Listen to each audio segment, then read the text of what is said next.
waxaa sanadihii ugu dambeeyay masaajidada dalka Urdun ka taagnayd kala qaybsanaan buuxda oo ka timid wiil yar oo da'diisa lagu qiyaasay 15 jir kaasi oo inta badan ka istaaga masaajidada dalkaasi. Cabdulcasiis Sayfi waa wiil u dhashay dalka Urdun waxa uu mar waliba ka hadlaa sida Yuhuudda ay u qabsadeen masaajidka barakeysan ee Qudus isaga oo sidaasi oo kale ka hadla xurriyadda dadka reer Falastiin. inta badan wiilkani ayaa sanadihii ugu dambeeyay ka istaagayay masaajidada maalmaha Jimcaha ah waxaana arintaasi aad u dhibsaday imaamyada masaajidada iyo rag ka tirsan xukuumadda dalka Urdun halka dadka masaajidka ku dukada qaarkoodna ay aad u soo dhaweeyeen hadallada uu wiilkaasi Cabdicasiis ku qudbeeyo.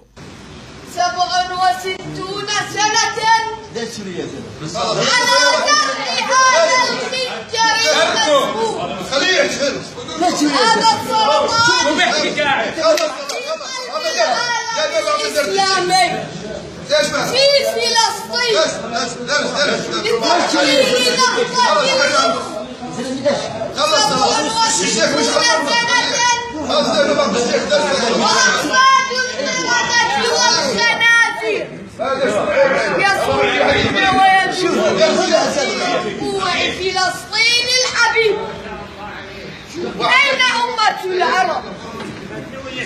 أين أمة الإسلام؟ الحمد لله.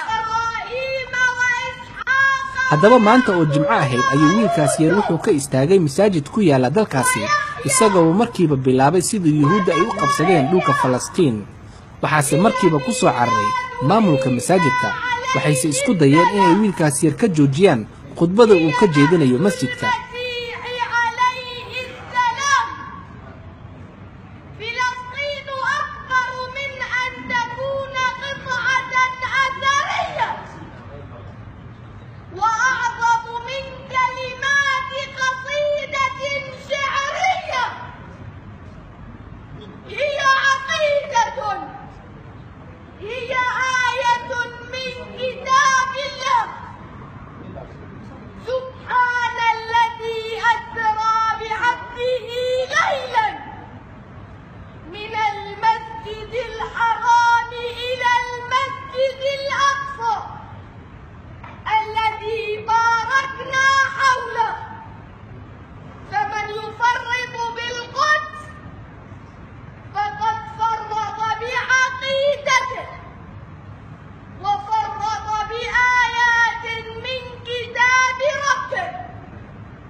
سبحان الذي أسرى بعبده ليلا من المسجد الحرام إلى المسجد الأقصى الذي باركنا حوله لنريه من آياتنا إنه هو السميع البصير.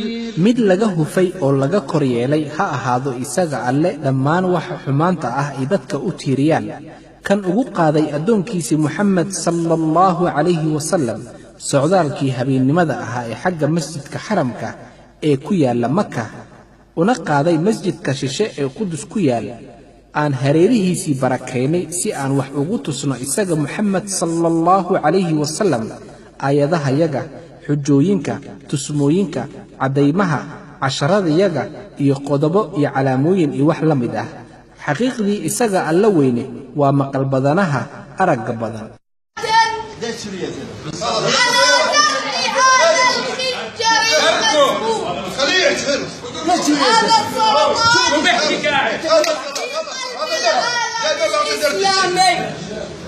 في فلسطين